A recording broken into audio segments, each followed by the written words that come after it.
क्या सपने में यमराज को देखना शुभ है या अशुभ? हिंदू धर्म के मुताबिक भगवान सूर्य देव के पुत्र यमराज हैं और यमराज की सवारी भैंसा होती है। यम को मौत का देवता माना जाता है। ऐसा माना जाता है कि जब कोई पृथ्वी पर मरता है तो यमराज स्वयं उसे भैंसे पर सवार होकर उसके प्राण हरने आते हैं। लेकिन अगर किसी को सपने में यमराज दिखाई दे तो उसका डर और चिंता हम समझ सकते हैं, क्योंकि यमराज सिर्फ तभी आते हैं जब उन्हें किसी के प्राण हरने होते हैं।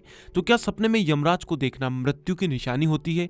लेकिन असल में ऐसा नहीं होता। स्वप्न शास्त्र के मुताबिक सपने में यमराज देखना शुभ होता है। असल में जैसा हम सपनों में देखते हैं वैसे का वैसा ही उसका फल नहीं होता। हम जो सपने में देखते हैं वह प्रतीकात्मक रूप में होता है, यानी कि जो हम सपनों में देखते हैं वह प्रतीकात्मक रूप से हमारे भविष्य के बारे में संकेत होता है। और शकुन शास्त्र में तो ज्यादातर फलित शुभ देखने पर अशुभ फल मिलना और सपने में अशुभ देखने पर शुभ फल मिलने के आधार पर किया जाता है।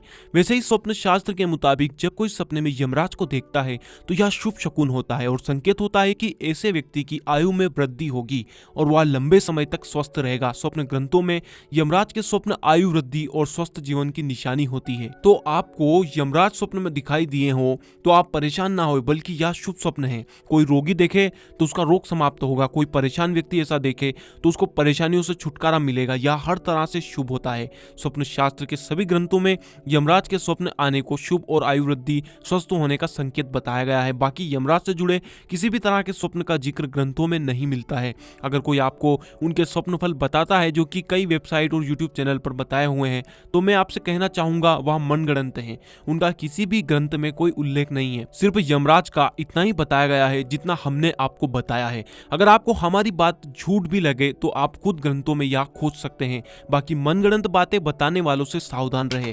शायद आपको भी यह पता नहीं होगा कि स्वप्न ग्रंथ के नियम क्या है और स्वप्न शास्त्र के मुताबिक शुभ स्वप्न देखने पर क्या करना चाहिए जिससे उस स्वप्न का पूरा फल हमें मिले, और अशुभ स्वप्न देखने पर स्वप्न शास्त्र के मुताबिक क्या करना चाहिए जिससे कि हम अशुभ स्वप्न के प्रभाव से बच सके। इसके अलावा ज्यादा सपने आने से या गंदे सपने आने से कैसे रोके, यह सब नियम और उपाय प्राचीन स्वप्न ग्रंथ में बताए गए हैं। हमने इन सभी के बारे में अलग अलग वीडियो दिए हैं, तो आप अभी चैनल के अंदर जाकर उन सभी वीडियो को देखें। उनमें प्राचीन उपाय और स्वप्न शास्त्र के सभी नियम बताए गए हैं। इसके अलावा शकुन ज्ञान के बारे में बहुत से वीडियो मिलेंगे आपको, तो आप चैनल के अंदर जाकर उन्हें जरूर देखें।